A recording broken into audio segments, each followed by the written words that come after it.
Monsieur le président, madame la ministre, madame la rapporteure, monsieur le rapporteur, mes chers collègues, en France, 800 000 à 1 million d'élèves sont victimes de harcèlement scolaire chaque année.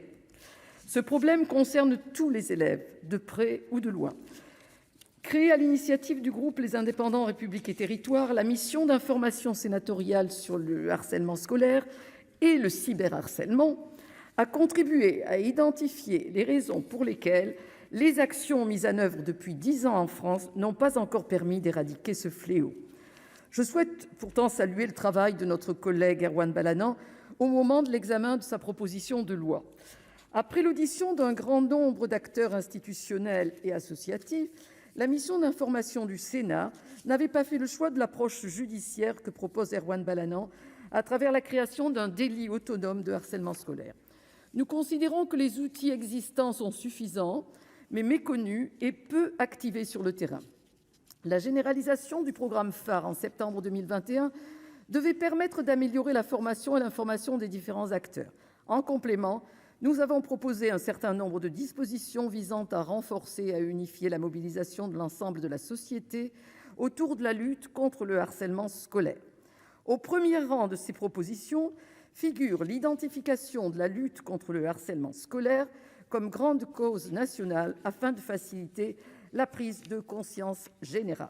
C'est pourquoi j'avais quelques réserves quant à la pertinence de l'article 4, identifié comme étant le pilier de cette proposition de loi. Cet article a été délégué au fond à la commission des lois, qui a adopté un amendement de réécriture du dispositif. Le harcèlement entre élèves d'un même établissement constitue une nouvelle circonstance aggravante du harcèlement moral. Fidèles aux conclusions du rapport, nous devons agir en priorité sur la prévention des situations de harcèlement.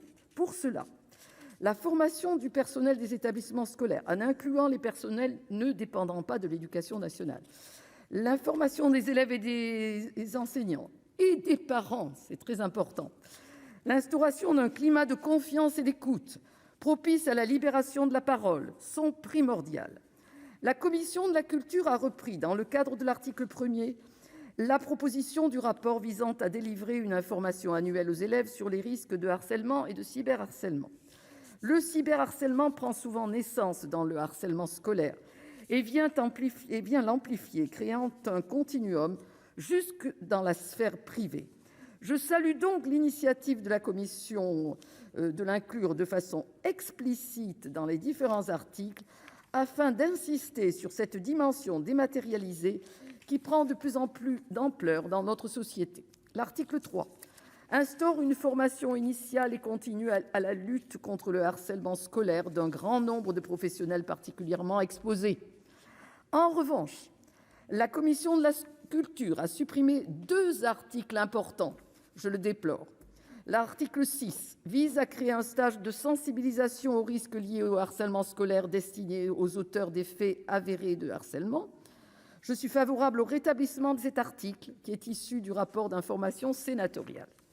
L'article 7 oblige les plateformes à se doter d'un dispositif de signalement accessible à tous. Il me semble que cette disposition est essentielle si nous voulons combattre efficacement le prolongement du harcèlement scolaire dans la sphère numérique.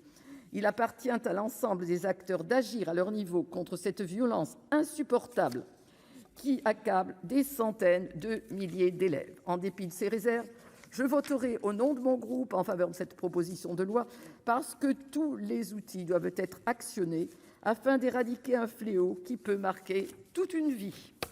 Merci. La parole est à Madame Toine